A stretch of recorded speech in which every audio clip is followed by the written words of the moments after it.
All right, welcome to the meeting of the Board of Selectmen for Monday, December 1st.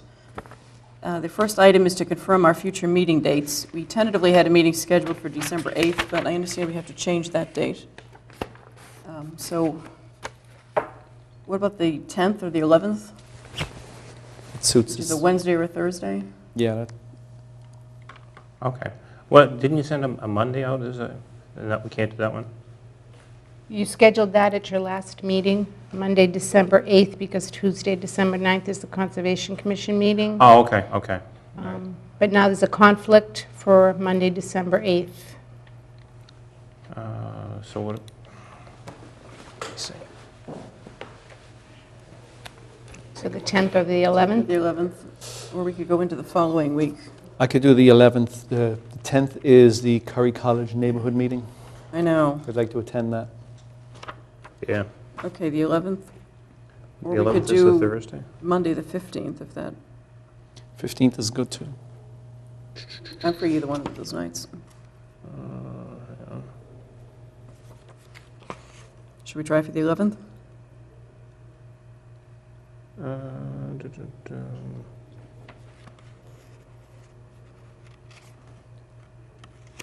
We have a lot of... Yeah, I've got nothing the 11th, I guess. I could do the 11th. Okay, so let's pencil in the 11th. We do have a number of things. We've got town meeting articles that are, because the deadline is January 1st. So the question, I guess, is should we schedule a meeting for the following week? Probably, yeah. And if so, I'm pretty open the following week nights. The 16th, I think, is there's a Board of Appeals hearing that night that we may want to be at, which is Tuesday. But maybe, well, if we're meeting on the 11th, maybe we want to look at Wednesday, the 17th, or Thursday, the 18th. How do those dates look? The 18th is fine with me. 18th? The Thursday? Now we'd be back to Thursday for December. Yeah. So the 11th and the We 18th? can't do the Tuesday, or no?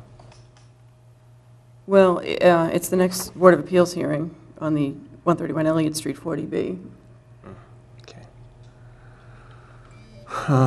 Yeah, the 18th's fine, I guess. All right, let's at least confirm the 11th, and we'll try for the 18th. That's good for you, Dennis? The 11th and the 18th? Yes? Yep. Okay. All right, the next item is approval of payroll and vendor warrants. Move approval of current payroll and vendor warrants. Second. Any discussion? All in favor? Aye. Citizen speak. Do we have anyone here tonight for citizen speak? I'm seeing none.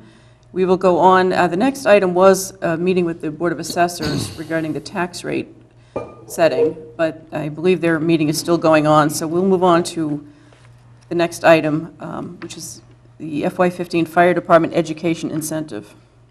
I'll make a motion to approve the amount of $92,254 for the FY15 Fire Department Education Incentive, which reflects a total of 1,912 credits at $48.25 per credit.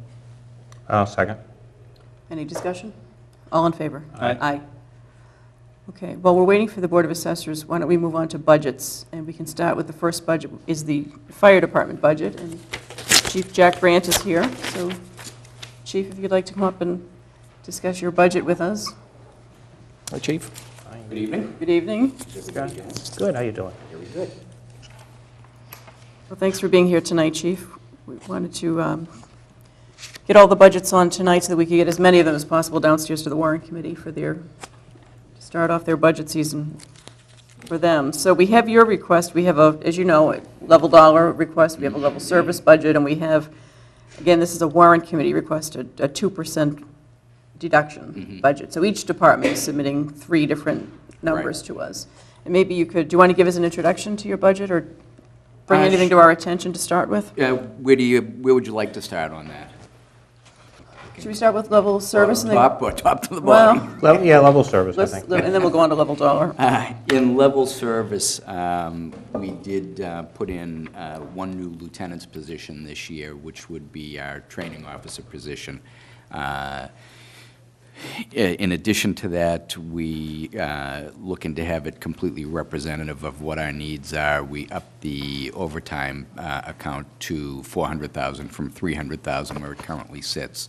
And we had an addition of $10,000 to the training account.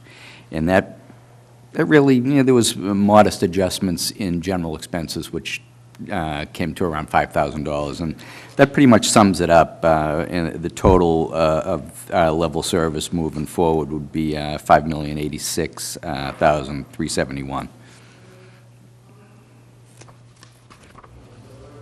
Under level service, Jack, why increase the overtime? Basically, as it was explained to us, that you did want it to be representative of what our costs truly are. And year to year, we're spending in that range. So Okay, in so- effect, we've been underfunded in that. So And you're taking them from other line items? it's been taken for other line items, yes. Okay. Okay. Didn't I just see a spreadsheet on overtime, fire overtime? Yes, And it has been going down, right? yes. I'd say it goes up and down. And really, it all depends on what's going on across the street. There's years we have, that we do very well injury and sick-wise, and there's years we don't. Yep, yep. And, it seems to stay within a certain swing, but, it does fluctuate a bit. Mm-hmm, okay. And in terms of new equipment, Jack, in the level service versus the level dollar budget? In level service, we've put a budget that's just under $60,000, and that's itemized. And if we were to stay at level dollar, we'd present down to $30,000, and we'd simply prioritize off of that list. Maybe you could just speak to what the new lieutenant's position in the level service budget would entail. That goes back to actually when I first came into the chief's position. I saw the need, probably within the first year, that our training budget was going out just randomly. If there was a class going on that suited, you'd pick some people and send them out, they'd take the class.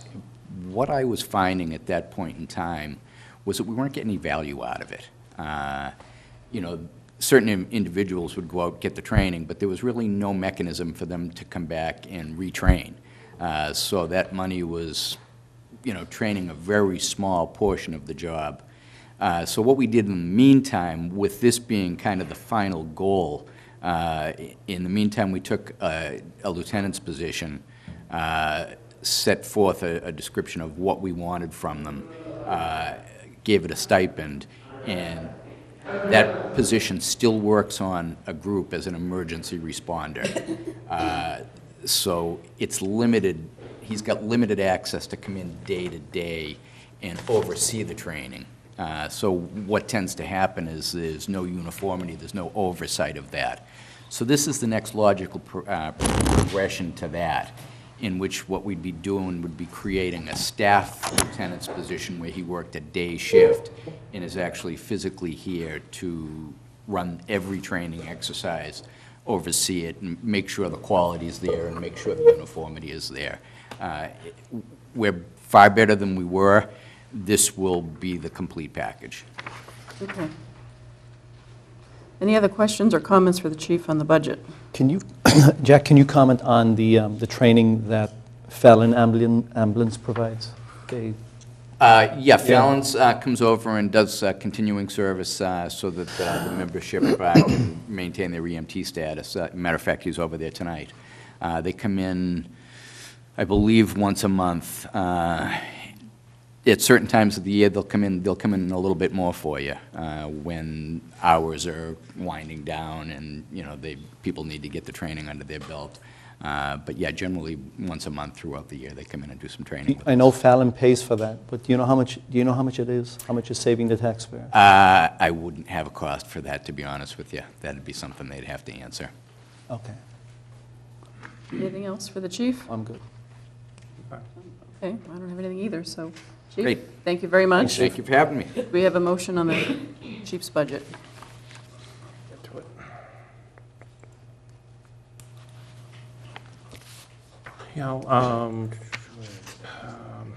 Number 7. Yeah, I'll move to approve and forward to the warrant committee the FY16 fire department budget in the amount of $5,086,000 $86,371 level service, $4,825,346 level dollar. I'll second.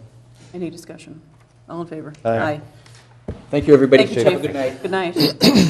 All right, the Board of Assessors has joined us, so we will move back to item 5 on our agenda, which is a public hearing with the Board of Assessors and our new Chief Appraiser. If you'd all like, whoever would like to come up and join us at the table.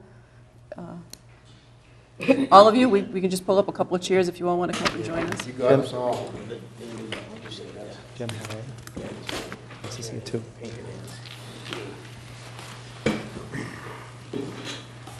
I think the public probably knows most of you except for Mr. Bushway, but why don't we let you introduce yourselves? Jim, if you want to start. My name is Jim Henderson. I'm Chairman of the Board of Assessors. Bill Bennett, member of the Board of Assessors. Brian Cronin, member of the Board of Assessors. I'm Bob Bushway, Chief Appraiser. Well, welcome to the meeting tonight. Thank you for joining us, and welcome aboard, Bob, who's our Town of Milton's new Chief Appraiser, who took over for Jeff Dambley, who retired after a lot of years of service. So, we're here to talk about the classification of the taxes tonight and set the tax rate. And we have some information from you. Would you like to start us off, Jim? Sure. The questions that we have, the first one, I think, it would be the classification. And historically... Actually, 1 minute, Jim. I just want to, this is a public hearing, so we're officially convening a public hearing, and I neglected to mention that at the beginning. So, and if we have anyone from the public who would like to address us tonight, who might come in, we will allow them an opportunity to be heard also. Thanks, Jim. Okay, I can start off and then can defer to Bob, who put all these numbers together. The main question we have here is the rate shift, and historically, it's been kept at 150%.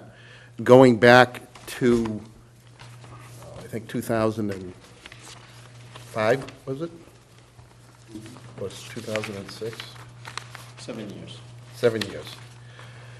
And if we continue to do that, because of the dramatic increase in the single-family residential valuation, going up about 9.5%, commercial going up roughly 4.6%, it would cause, the result of that would be at 150%, would be a shift to the residential that would be higher than the commercial. Actually, the average residential would go up about 2.12%, and the commercial would go down about 2.5%.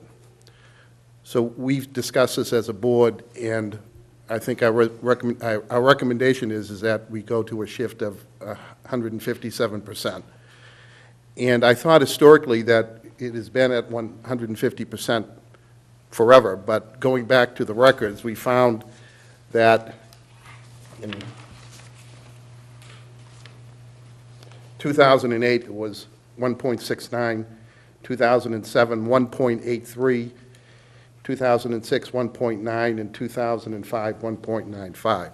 So there has been history for this, and our sense is that it would be more fair if both commercial and residential had a like increase in the burden and the increase in the taxes. I don't know if you want to add anything to that, Bob, or? That sums it up pretty well. I think, typically it seems like when the residential values go up, almost double what the commercial average is, you want to try to level out that increase on the tax impacts. So your commercial and residential classes on the tax end is going up approximately the same amount. So there's that's having a shift of a couple more percentages over on the commercial side kind of levels out the playing field a little bit on that. So I think that's a direction that seems to make sense, but Selectmen's decision on this. So that's what the Board of Assessors feels might be the fairest direction to go in. So you voted just for, I want to just be clear, for a 157% shift? Is that what you said, Jim? Yes. Is there any statutory maximum? Pardon? Is there any statutory maximum on the amount of shift? 175. 175, okay. Right. in layman's terms, can you explain what 157%, what does that mean? It just means that the tax rate shift from the residential to the commercial historically has been 150%. So whatever the rate is for the residential, the commercial has been 150% higher. Okay. So with the increased valuations, at 157%, the rate for the residential would be 13.94, which is down from last year's 14.99. And for the commercial would be 22.41, which would be down from 22.97 last year. So But then you make it up in the, how do you make it up? How do you make up, when you decrease the percentage, how do you make up the gap? By increasing the assessments? No, if we stayed at 150%, the residential rate rather would be 13.98. So we're talking about 4 cents dropping in the residential rate, which, well, actually works out to be a pretty significant amount of money. And the commercial rate would be 21.41. So with this shift from 150 to 157, the commercial rate would go from 21.41 to 22.41. So if you think about it, you basically have a tax levy. Okay, that tax levy gets spread out amongst all the property owners, commercial, residential, industrial, based upon the value, the relative values of those properties. Right. Because the market value of the residential properties are increasing quicker than the commercial properties, you wind up taking more of that tax levy and giving it to the residential. And it's not like they're necessarily new residences, it's just that the fair market value of those houses are going up quicker in value. So it's not like you're spreading it over more people. So effectively what happens is the property owner, the residential property owner, really gets more than a 2.5% increase. Right. If you look at his last year's tax and this year's tax, if you stay at the 150.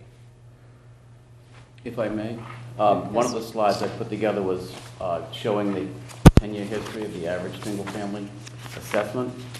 And you can see it has been going down when the market has been dipping, but now we've got a spike from last year to this year. So that dramatic spike shifts more of the tax burden over to the residential class. So by changing that shift ever so slightly, that levels out this big spike that you see on the average single-family assessed value. So, so the average single-family assessed value is higher today than it was at the height of the boom in '06. Yes. Is that correct? Yes.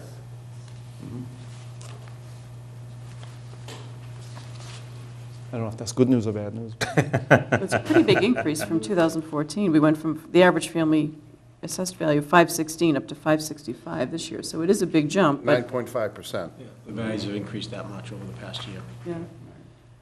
But it's roughly Right. $15,000 over what the valuation was in 2008. Actually, if anybody saw the newspaper on Sunday, did you see the South with the dog? It says that Milton is actually in the top 100 most I expensive saw that, towns in the country.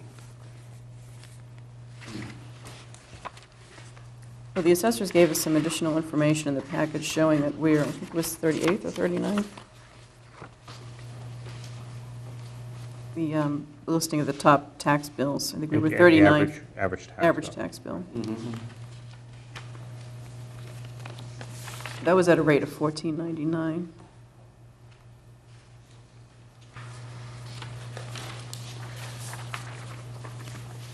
Right, so last year's single-family tax rate, $14.99. This year, it will be dropping, over $1. If you decide to go along with the 157 shift, the rate drops to $13.94. So it's a significant drop on the residential. Right. But the average value of the house Exactly. increases, Yes. so. As long as the town budget continues to go up, Mhm. people are going to pay more in property taxes. Right. So there's no decrease in payment for the taxpayer? Exactly. It's just, the rate goes down, the value goes up. Exactly. Yeah. At 157, when you compare this year to last year, the average tax bill in fiscal 14 was $7,740. At 157, it would be $7,879. So it would be, or $7,880, I would say, so $141 increase. The commercial would go from $14,892 average tax bill up to $15,588, which would be a $313 increase. But the percentage increase would still be in line, pretty close to 2% increase for both. Jim, could you give once again the residential increase, the dollar amount of the average increase? It went from 7903, I'm rounding, to 7880. So the increase would be 141.27. That's the decrease, right? I think the Oh, first You number flipped was your numbers, off. Jim. It's I'm going sorry. up to 7.9. You flipped I'm your sorry. numbers on that. So 7880 going up to 7903. Right. I'm sorry, 7740 to 7880. That's what I get, yeah. You know, Okay. Yeah, and here again, rounding, $141 increase. I apologize for that, I was looking at the wrong number. Commercial rate And what? commercial would be going from 15,272 to 15,588. The Which would be average. roughly average, which would be a $313 increase. We did look at median using that, but it would have resulted in a much higher shift, and we just felt that the average would be appropriate to do it at 157 rather than a much higher shift using median. Just out of curiosity, do we have any statistics in terms of, on the commercial side, how we compare with other South Shore towns in terms of commercial rates and our average commercial real estate tax bills? In other words, the impact on commerce in the town, or potentially driving, businesses out of the town. I think it's tough to judge that because we only have about 3%. I know, it's small, I know. It's commercial and industrial Right. property. So all you can really do is look at the average. Right, there bill. aren't that many towns that have such a low number for commercial property. Right. So, I know Braintree uses 175% split, and they've used that all along. Okay. So I don't know what you've seen in splits for the other towns around, if the shift is as high as 1.75. yeah, no, they're typically in that range, between 170, 175, so, Okay. 157 is It's fairly low. conservative. Okay. All right. Framingham always maxes out, for example. Boston maxes out too, right? Yeah. The materials that you gave us had references to policy decisions needing to be made for exemptions, but if I remember the discussion from last year, and I may not have it right, I think you'd recommended against that previously, and the town has never done that, Correct. Right. Yeah. It's, whether it's commercial or residential. right. Yeah, the residential exemption basically is, works fairly well for either a large city with a lot of rental properties, or like on the Cape, where they have a lot of rental properties and non-owner occupied properties. But in a town like Milton, it doesn't typically make sense, doesn't line up too well. On the small commercial exemption, again, with only 3.5% commercial, it's not the kind of community that would probably line up too well with that. The other slight problem with the small commercial exemption is that the break doesn't go to the small business, it goes to the real estate owner. And they may own a large block of properties, but the benefit goes to the owner and not the small business. So about 10 out of 351 cities and towns use that exemption. So I don't think Milton has ever to my knowledge, ever adopted that. The board's vote tonight would be no on both of those, the residential and the small commercial exemption. So since this is a public hearing, do we have anyone who would like to be heard on this matter? Seeing none. Any other discussion? I'm fine. Good? Good job. We have a draft motion. I know we're waiting for your recommendation, so we didn't have one prepared.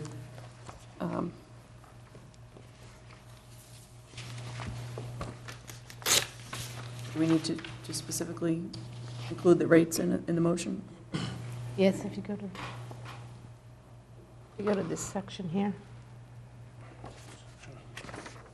The decision to be made under classification, and then just the residential factor will be the 13.94 for residential and 22.41 for commercial, and you are not going to adopt the residential exemption or the small commercial exemption.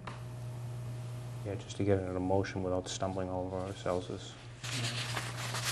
May I make a suggestion? Yes, Instead that of would be very helpful. The tax rate could actually, change a penny or two once you do all the calculations. So if you want to vote the residential factor of 97.6867 translates into a shift of 157.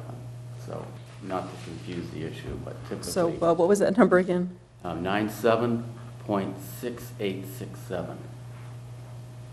That's the minimum residential factor, which translates into the 157 shift. Okay. So, Yes, I agree with that. yeah. Is that With consistent with rounding? your vote this Yes. evening? Okay, so why don't we entertain a motion to adopt a minimum residential factor of 97.6867% and to not adopt a residential exemption or a small commercial exemption? So moved. Second? Second. Any discussion? Anything else that we should add to that motion, Bob? No? That's Okay. good. Then all in favor? Aye. Aye. Unanimous. All right. Thank you. Thank you very much for Thank the you. public hearing. Thanks for joining us tonight. See you. All right, now we're back to budgets. Why don't we skip over Conservation Commission for the moment? We'll go to Information Technology because we have Jim Scroy, our IT director, here with us, and let's move on to IT next. Hi, Jim, if you'd like to come up and join us. How's everyone doing? Good. Good evening. So, Jim, we have your budget. Would you like to say a few words Sure. at the beginning, maybe just to talk about the level service versus the level dollar, and any other information you might want to give with us? Well, as far as, if you look at the cover sheet here, I mean, it worked out well, separating it out by contractual obligations and general this year. So it sort of shows where we're going with this, that there's a tremendous amount of contracts that we have in place to keep the system running day to day, as far as protecting the infrastructure, the security, and that's basically what you're seeing here, the 201,455. And this coming year, we've had a big hit in two areas. The phone system, a lot of the equipment where it was a new phone system was under warranty. So as that equipment starts going out of the manufacturer's warranty, we have to incorporate that in a contract, and that went up significantly. And the other area that we've gone up is in data storage and backup security. We've gone, we've gone from 2 terabytes of data to 4 terabytes of data that we are allowed to store in our system. And that's a direct result of GIS, people scanning information into the computer. It basically, it goes somewhere, and that data has to be backed up, and then it goes off-site to, as the redundant backup. So in doing that, we've basically doubled the cost of that. And we've also done a little consolidating here where the library, they were due for replacing servers. All of their equipment over there was put in at the time of the new construction. So I think that's like 6 years now. So Will needed new servers, so what we did is we took we took his servers and put them into our virtual environment. So it's not costing him anything as far as him going out and having to buy new servers. We incorporated into our virtual environment. So that brings us up now to 15 servers that we have in our virtual environment. And all of those servers need to be maintained and security-wise and so forth. So those are two of the big budget busters that we have this year. And of course, salary has gone up. I have the SEP increase for Mr. Mallett and the contractual increases. Jim, what would happen if you had to take the 0.2% decrease? What it translates basically to is hardware, replacing workstations, replacing our equipment. And that would basically be what would take the hit, is making equipment last longer, which right now, when we replace equipment, what we're hearing is people are reporting that, you know, the system's running slow. I can't get the data that I want as quick as I want it. And that's basically because the software bumps up, then you have to bump the hardware up. I see. To offset the different changes. And So a decrease in your budget would affect the replacement of workstations, and it would translate into, you know, slower,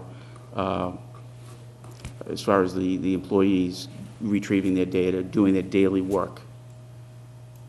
And the thing that we're pushing for now is we're looking to replace our workstations with solid-state hard drives in the computers. They're a little bit more money, roughly about $100 more, but they have no moving parts.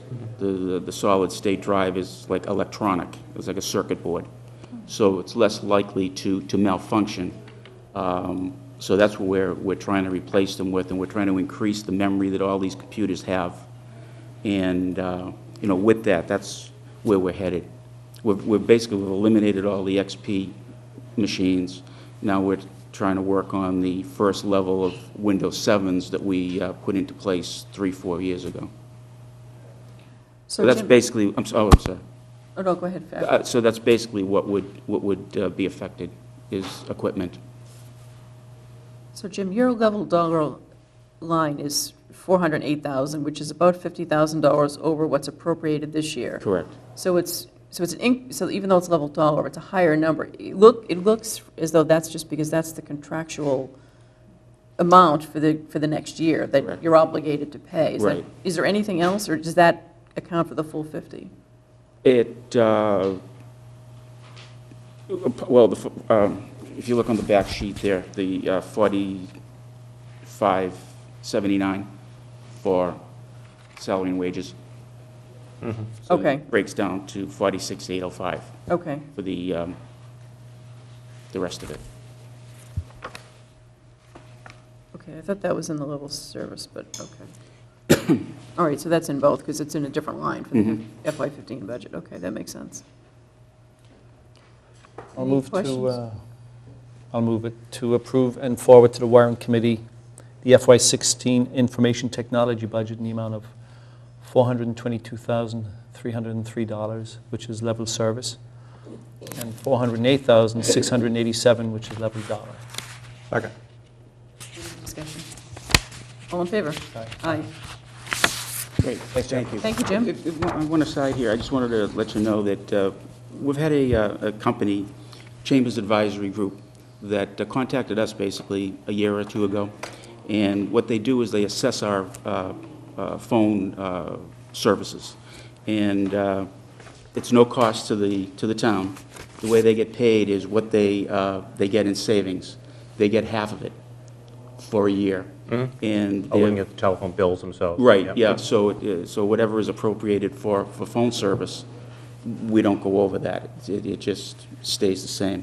So what they've come up with is, on the town side, we're basically saving $460 a month, and on the police side, $196 a month. So what we're doing is half of that is going to them now, and then we're getting the other half in savings. So once that year is up, we'll get the whole 460 on the town side, and the 200 or 196 on the police side. Now, those are savings on our charges for voice On the- over internet? No, no, no, on the analog. Analog On the- phone, On the okay. analog lines. Yeah, I was going to say. Yeah, and what it was too is there were a lot of lines out there that we didn't even realize we had. Okay. That were on the bills. And what he did is, his company, they go out and they look at that bill. We gave them all of our invoices, and then they went through it and they looked for the charges, and a lot of the categories, we were getting charged way above what we should have been on Centrex lines. There's different ways that the phone company categorizes the lines. And what they do is they then make the changes for us to get us the best savings. And like sometimes when you dial 9 to get out, that's a cheaper service than to just dial direct out. Straight up, okay, yeah. So they went through all of that and they came up with this savings. So I just thought I'd let you know that, you know, every little bit counts. Exactly. Jim, we should probably know, too, that the IT study is out for RFP right now. So Yes. it's possible that, depending on where that's at in the spring, whether we've got a bid that's been accepted and where that study might be, because there could potentially be some changes to this budget at a later date. Possibly, possibly. Okay. All right, thank you. Great, Thanks, thank you Jim. very much. Have a good night. Good night. I guess I really didn't focus on that before, but that was the warrant committee's charge to the department heads, that contractuals would be funded in the level dollar budget. Yes. Okay, the next one is Consolidated Facilities. Our Consolidated Facilities Director is here, Bill Ritchie. Bill, good evening. Good evening. Hi, Bill. Hey, Bill.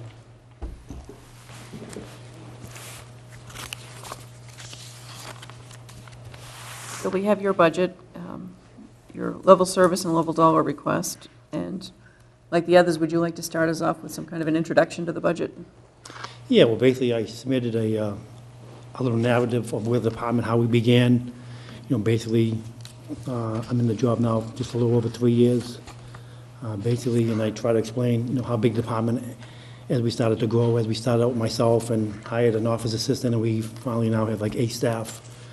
Basically oversee 925,000 square feet of space, almost a million square feet of space, 22 buildings.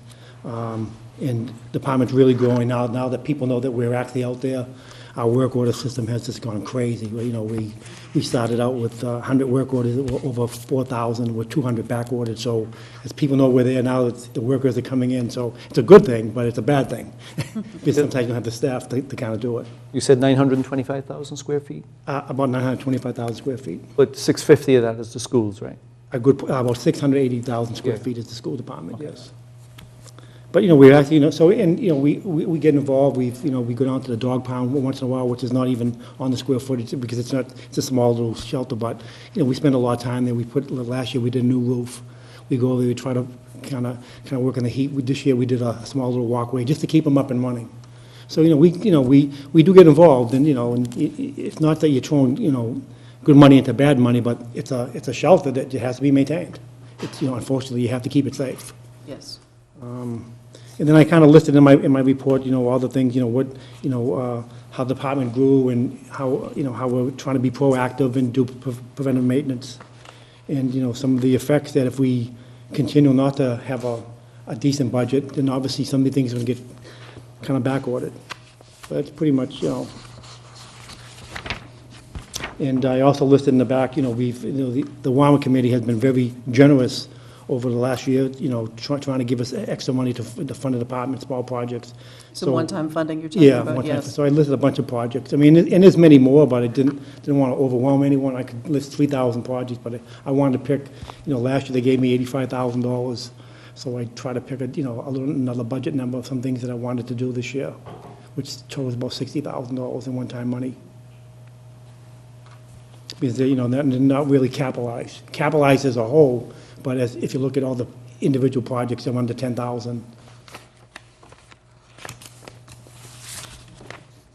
how are things working with your new painter with the hours? That must be a help, having someone Yeah, well, yeah, we had, in the off hours. yeah, he pretty much works, 75 to 80% of the time, he's working off hours. He's very flexible. Obviously, sometimes if we have to get into a school building or a place during, during the daytime when there's no school, so he's pretty flexible. He'll change his, he'll change his shift around, to kind of accommodate the needs of the school, which is extremely helpful. And he's actually, in a couple nights, we had a couple emergencies. He was already in town, so I didn't have to bring somebody in. He was already there, so it's nice to have that type of position off hours. Working out pretty good. Bill, are you almost at the end of hiring people for this department? For the time being, yes, and I actually had this conversation with the town administrator not too long ago. I would love to continue to grow the department. There's a few more key positions I'd like to put into place, but not having a facilities department, there's really no place to put us. We really have a place to park our vehicles. We're working, out of our trucks. We have stuff stored at the school department in different parts of the building, so it's really inefficient. So I would like to grow down the line, but so I'm kind of waiting to see what's going to happen with the DPW study. I know Joe Lynch is trying to do a study down there because we're looking at consolidated facilities, the park departments, probably all merging into one if possible. Bill, when the consolidated facilities were started, what was the first budget, can you remember? I think it was like 144,000. So, and how many years are we into it? Just a little over 3 years. So we've gone from 140 to 900 and something, is it? Well, yeah, well, it's actually a little less because we just put a couple transfers, but yeah, but pretty much it was all staff. Right. I guess my question is, how much is this budget going to be in 3 more years? Like, are we looking at a $2 million budget? No, I think the last, when we did the 5-year projections, the last 2 staffing positions that we want to put in there, I'd love to see a licensed carpenter, craftsman in the department, so we don't have to go outside and hire a contractor who can pull permits. Right now, all the permits are pulled by, I pull the permits under my license, but I'm not really doing the work, so I'm just trying to supervise it. I'd like to have somebody in-house that has that capabilities, and I would like to get another general maintenance person that could learn the trades of the electrician and heating technicians for someone down the line, so that person can kind of grow with the department. So when these people move on and retire, somebody else has that type of knowledge. I guess my question I would have, Bill, is if you had to keep the department the way it is now, Yep. what would happen to our buildings in town in 10 years? Could you keep up with the maintenance? I could keep up with the general maintenance, but I make it very clear that we're not a capitalized department. We don't do capitalized projects. Yeah. So some of the, obviously, can we maintain the schools? We can do a good job, the schools, the public libraries, the COA, in the police department. But when you're looking at old fire stations, when you're looking at DPW yards, we cannot maintain them. We don't have the amount of staff that we need. We don't have backhoes and equipment. But for regular maintenance, you have the staff. I have the staff. I think the licensed craftsman down the line will be enormous help. Yeah. Just so there's no confusion out in TV land, a lot of the employees in this department came from other departments. I know you got a couple of new positions in here, the painter is Right. new, but Yeah. some of these are, when the consolidated facilities was created, it's not as though we added $500,000 that wasn't already in the budget. We shifted employees and some costs from other departments into this new department, so. Were they ever replaced in the other departments? Not that I know of, no. Because this department is carrying on the functions for the schools and for the town. Right, yeah, when we started out, we had 3 transfers from the DPW yard. One was, the superintendent of building and grounds, and then we had a W3 and a W4. That money was transferred to the department. So really, it was already budgeted. And then just recently, we in the 16 budget, we're moving over the heating ventilation technician and the maintenance man. So 5 positions came from us, that were already funded. That's a big chunk of money. So if you take off that 5, it's, about $400,000. Okay, well, that does make a difference. Yeah, Well, and Bill himself was with the school department for a That's number of correct, yeah. years It's actually before 6, coming into yeah. this and heading up this department, so. Bill, in FY16, what is the one-time $60,000? Yeah, and I had listed at the end of my report all the projects I'd like to do, but it's just small little projects that are not funded in the general budget. Okay. Yeah, the question I had, the HVAC tech and the maintenance mechanic, those were transfers from the school in last fiscal year? No, they're not. They're still working, yeah. Is that the one we've got the problem with? That is the one that was, those two positions were negotiated to come over to this town side, but they cannot come over till fiscal year 16 because they were appropriated in town meeting, voted on them All right. in the school department budget in fiscal 15. So they'll be Gotcha. coming over to the In 16? town side in Yeah. 16. Okay. Everyone in the school department, like the custodians and the maintenance technicians, they still report to us, but a lot of that all that funding is still handled by the school department. In the 16 budget, the heating ventilation technician and the maintenance person, in the overtime and uniforms allowance will be transferred into the department. It's Any kind other of, that's. discussions or a motion? Make a motion to approve and forward to the Warrant Committee the FY16 Consolidated Facilities Budget in the amount of $951,254 level service, $859,262 level dollar. Second. Any further discussion? All in favor? Aye. Well, thank you, yeah. Thank you, Bill. Thank you, I appreciate it. Good job. Yeah. Keep on trucking, right? That's right. Thanks. Have a good night, Bill. Thank you, yeah. Okay, the police chief is here, so let's move on to the police budget. I expected to be last. Good evening. Good evening, Morning, Chief. Hey, Chief. Hope everyone had a nice Thanksgiving. You did. How about yourself? Uneventful. We had a couple of things this weekend here, but no big problems. Good. All right, so we have your budget. Are you here to speak to the MEMA budget as well? I will, yeah, I'll do Okay, both. we'll start with the I'll do police both. budget, bigger one, and we'll go to the smaller one. What's the other one? MEMA. Email. Oh, yeah. Should have brought it in. Okay, so Chief, the department heads who have been in have been giving a little bit of an introduction to their budget and the level service versus the level dollar request. So if you want to start us off with any comments you might want to So, bring out. this is my 7th year as chief. When I began in 2007, we had 56 officers. This year, we've finally got it back up with your help and the work of this board. We've gotten it up to 53. We're a very busy community. In 10 years, we grew from 25,000 residents to 27,000. And if you just look at the issues that this board, as well as many other boards in town, have been dealing with, we're a community that continues to grow. Currently, you have proposals just for housing. Sullivan's project, which is Milton Hill House 2, has just completed with multiple units there. You have a massive, what I call a massive project before you at 131 Elliott, which would bring 57 units to that busy area, and that with all the issues that go on there. You have the Meg Lane proposal, which has just gone from 72 to 90 units in their proposal, and as you know, you have other proposals that have floated around that people have come to us about, Holland Street, Hillside, other places in town like that. Fortunately, you had the Muse, which really would have changed the whole quality of character of that neighborhood up there, has been withdrawn, but that would have had a dramatic impact on the town. But all of these things do. One of the things that I've said, and I noted in my narrative to you, is that the things that have really changed in Milton in the past few years, and society as well, and the issues that we deal with every day are reflective in much of this. We are a community which education is a big part of this town.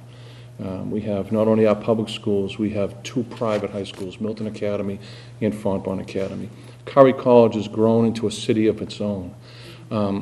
We have an enrollment of between 11 and 12,000 students, and the issues just associated with school security and the challenges for young people today draw an immense and a very large draw on the police department. We have a small community hospital that I'm sure that you sit on the board on, that was just a very small little country hospital years ago that is now a very busy metro hospital. With the closing of Quincy City, the shift of workload from there is a great deal of it. We've already been made aware will come here to Milton. issues of drug abuse, mental health, are things that we deal with at Milton Hospital every day working with their staff. So those types of things, and as I say, those are things above and beyond just the general population. If you take the area of Fuller Village, which when I came on this job 30 years ago was just a big field, it's now one of the largest senior residences in the metropolitan Boston area. And that in itself draws a lot of resources in a different type of way. So the budget that I've given you, and as you all know better than I mean, two of you are both chairs of the warrant committee, you understand this process full well. We've been through the level dollar exercise now for multiple years. It has allowed us to keep our heads afloat without having to have an override, which has really been the one thing in the history of, since passage of Proposition 2.5 in 1980, it's been the one thing that's really kept our head above water, is the successful overrides that we've had in this community. But from a policing perspective, we're at the point now where in this budget I've asked for 2 additional officers in my level service budget. Because even with that, it's just getting us back to where we were in 1992. And as I've said, you and I know just from the issues that we deal with every day, talking about not just the small things, but the bigger things that we get challenged with. And you saw on Saturday, we locked down a whole neighborhood in this community because we had an Ebola scare. And it happened just like that. And fortunately, the training and preparation that had gone on amongst all of our public safety disciplines, we're able to screen this gentleman who had just returned from Africa very quickly, get him into a major Boston hospital, but make a quick determination that he was not a candidate for Ebola, and bring the scare out of it and the fear out of it, bring that neighborhood back to normal operations rather quickly. So those are the challenges that we have every day. We do need to address this. I've said many times, I do believe in being a team player. We try to use whatever extra money that we have to keep our head above water. This year, we used a lot of money. We were very tight in FY14. We used a lot of the money that we had excess at the end to help fund the pay raises that were negotiated at the end of 14 as we came into 15, and some of the steps and lanes and things like that. So I am very cognizant, and I think you know that, with being very diligent with the budget, but in this budget here, in the level dollar budget this year, we've asked for an increase of 2 additional officers, and I say that still only brings us back to 55 officers. I mean, as you all know, and you were instrumental in the adding of the second SRO this past year to Milton High School in 14, is that the high school alone is a draw of 2 full-time police officers every single day. That's just for one school. That's not all the other things. The rest of the department takes care of most of the issues in the other schools. So those are some of the things and some of the demands that are placed upon us every day, and I won't even go near traffic tonight because Mr. Hurley and I can talk for 2 hours just about traffic. Yeah. So that's kind of where we are. And I know you'll have questions, so I'll be glad to ask any questions you have. Okay, questions for the chief or comments? Just a couple small ones first, and I don't think it really makes any difference, but on your general expenses, some of these were really contractual as opposed to general, like the cleaning service, equipment maintenance, heat, AC, is that other contracts? Yes. So what we do is we have contracts for, this is one good point that we don't have a contract for. Mr. Ritchie and I were just talking about this. Is one of the big things that you'll see, and I noted, I think, in one of the paragraphs, is that electricity, the major utilities can kind of really hold us. And so I know there's been some interest by the town. I mean, unfortunately, the windmill project did not go, and that would have been a big help to your annual municipal bill for all of us. But is the ability, I know Bill has been talking about purchasing from a solar farm where we can purchase collectively at a cheaper rate than, I think the town splits now between Direct Energy and NSTAR. But things like my HVAC, the boilers, the maintenance, the generator, cleaning, all of that is all by contract. Okay. We do all of that. Yeah, and the only reason I bring it up is because this year they split out contractuals from. Yes. And I don't think it makes a difference in yours because you've got the same number under, level service, level level service, dollar. level dollar, correct.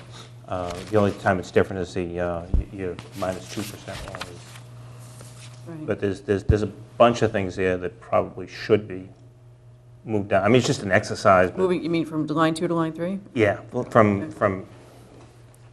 general expense down to contractual. I can do that. If you want, if you have certain ones that you think you want me to try and do that, I'll. Yeah, I mean, I'll do the that. ones that are, yeah, are clearly contracts. I Yeah, guess the ones that are in here by, I specifically had Ian list the ones that are contractual, so it was very clear and you would see that. I guess the other question is, technically gasoline's a contract too. Yes, it is. Not my contract, though. That's a town contract, Yeah. not my contract. I guess if you wanted, you could do an addendum maybe to it, if you want. I know, when do we have to get these to the warrant committee? I know today's the deadline yesterday. That was discussed at the meeting, Mr. Hurley, and they didn't consider gasoline utilities contractual because we don't have a real number of an increase. So the warrant committee didn't feel that those should go in the contractual line. No. Well, I mean, that one is, you have a set rate You do. for gasoline. That's truly a contract. I agree that the other utilities are not.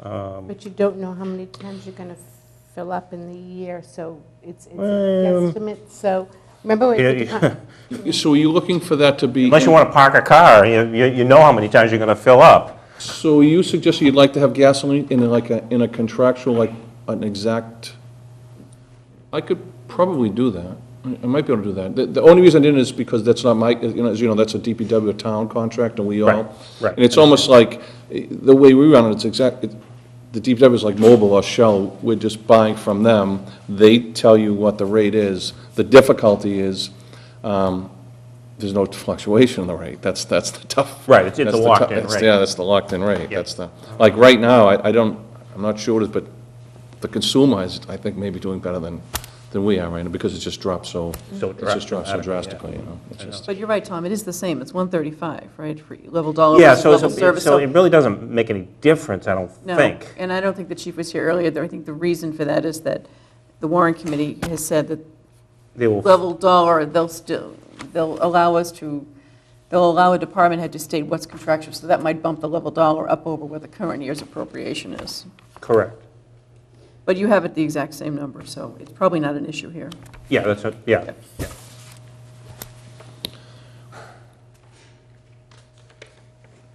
You had a couple of other questions, Tom? Just, overtime was the other question. prepared for that one. That one I would, that's the one big, it's, we never budget what we actually spend. If you, and I just did a breakdown, if you look at just the overtime actuals going back to 10, the actuals were 429, 580, 597, 472, and 475. And the difficulty, especially when you're running with fewer police officers, then the only other way to adequately protect your community is through overtime. The second, and just as important, is that even though we run short, we're constantly faced with challenges. Like now we're in the holiday season, we're going to want extra patrols, and I know members, yourself included, extra patrols in the business districts. Yep. We put extra things on special events in town, special times a year, the warmer weather, clearly. I know all of you, like myself, hear from parents, alcohol is still the drug of choice in this community, and we constantly have to pay attention to alcohol in young people. And unfortunately, we also have to pay attention today to narcotics in young people. Maybe not as bad as some other communities, but we do. So that places the pressure on the overtime. The one thing we do is we watch it very closely. Every Friday, I get a breakdown of every dime that we're going to spend. And it's from there that, and I think we've gone through this in the past, that we've been able to plan out how to hold back real tight and go ahead, because if you look historically, I don't think I've ever come for a reserve fund transfer for overtime in 7 years of a chief.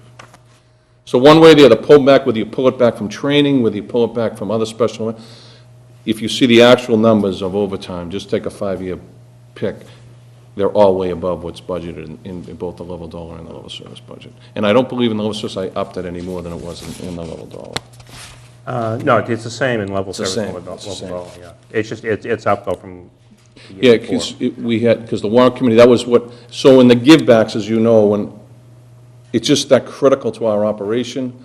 The two things we've fought for in the last 3 years in givebacks have only been two things: overtime and gasoline. Fortunately, this year, in year 3, and I think the warrant committee, to their credit, recognized it, they upped that line item by $35,000, so we didn't have to fight for it this year, should it happen again.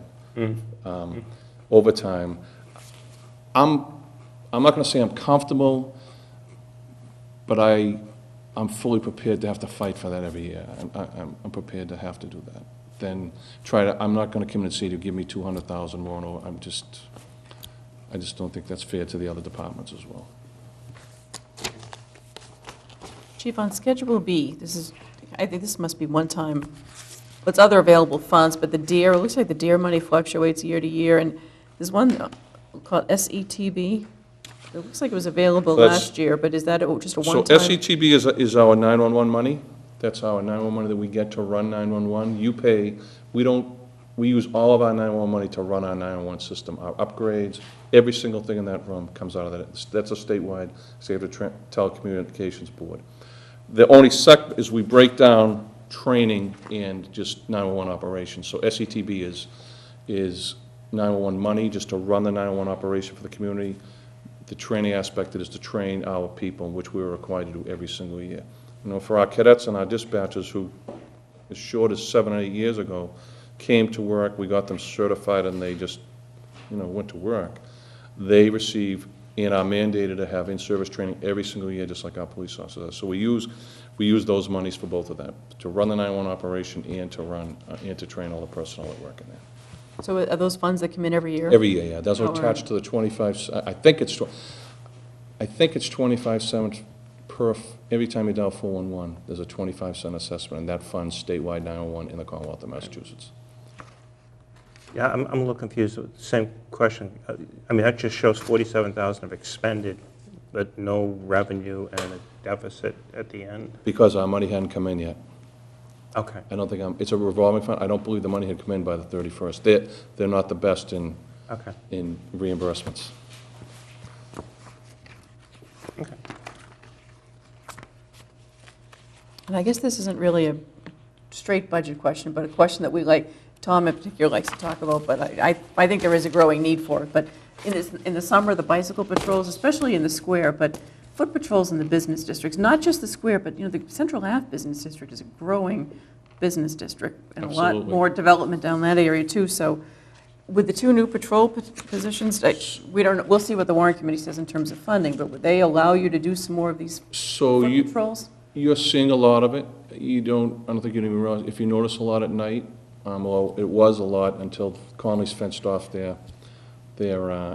if you notice, most nights we had a cruiser there and an officer at that location, particularly in the rush hour. On the Milton Village side, the car and the officer are in the parking lot of Citizen Bank. They're in that area there. I do concur with that, and as I've said, when we hired these last 2, you'll see more of that. You'll see officers during the holiday period. We had officers in the square yesterday during the tree lighting. We had officers assigned to the square during the merchants had quite a big event, which was actually bigger than we even expected. I think it was bigger than they expected. So those things you'll see.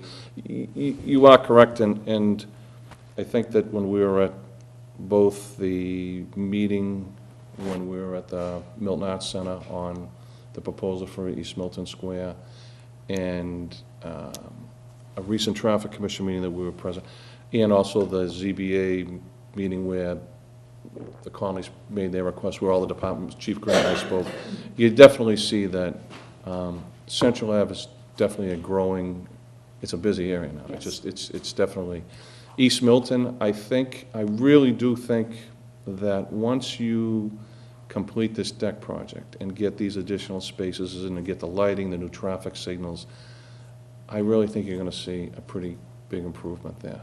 One of the truest things that was in the Howard Stein Hudson report was people want to see where they park. They want to be able to see where they're going to. They don't want to park at Jackrabbit to go to Stella's. Now, they want to get, we always get a lot of pushback on the Bryan Ave service zone parking because most of the people we make use it can't see with it. And I think that when you put these new spaces in the heart of the square, you're going to see a big change. It's just going to be a totally different positive that doesn't exist in that square right now. And maybe 15 years from now, it won't be as effective as it's going to be in 2015, but I really think that those things show how much the square and the village and Central, how vibrant they have become, and we're very much aware of that. And we have cameras in all of them now. We have, we pay a lot of attention and resources to them. Yeah, I mean, I guess that aside, I mean, granted, at specific times there is, but I think there's just something, there's something to having either bicycle or foot patrol on a regular I agree. basis, as opposed to in a cruiser. It's just more impersonal in a cruiser. It's more, it's just that the friendliness factor, just everything else that goes along with having a patrol officer on foot or just I think makes the business area that much better. And regardless of ticketing cameras. cars that need to be ticketed for parking or, I watched the tape of the ZBA hearing on the Falcone restaurant, and it sounded like a lot of the resident complaints were about existing conditions, about parking and trucks going down small streets and blocking traffic. Well, So- clearly, parking ticket revenue is down. Yeah, it's been consistently down, and rightly so. I mean, I understand it's a manpower issue, Yeah. but clearly it is. It's not because people all of a sudden are being really good about not illegally parking. I think too is, and this may have been even as long as 4 years ago, we were really targeting East Milton very aggressively to the point that the chamber came before the board and we kind of agreed to, particularly in the evenings, although this, I don't know how long this is going to be able to do this because the evening is, you're getting a nightlife there now. We historically have kind of like, after 4 or 5 o'clock, relaxed things a little bit, but parking is going, with the nightlife, I agree with that. And I want to go back to what you said about, I agree 110% what you said about, the officer on foot, I mean, if there's one thing I believe, 2 things very wholeheartedly about this police department is the partnerships we have, not just the schools, the neighbors, the business district is just as important. People having a face and a name and knowing where they are. I agree 100%. There was a time when we first went into this community policing philosophy, Larry Lundgren walked Central Ave Business District every night.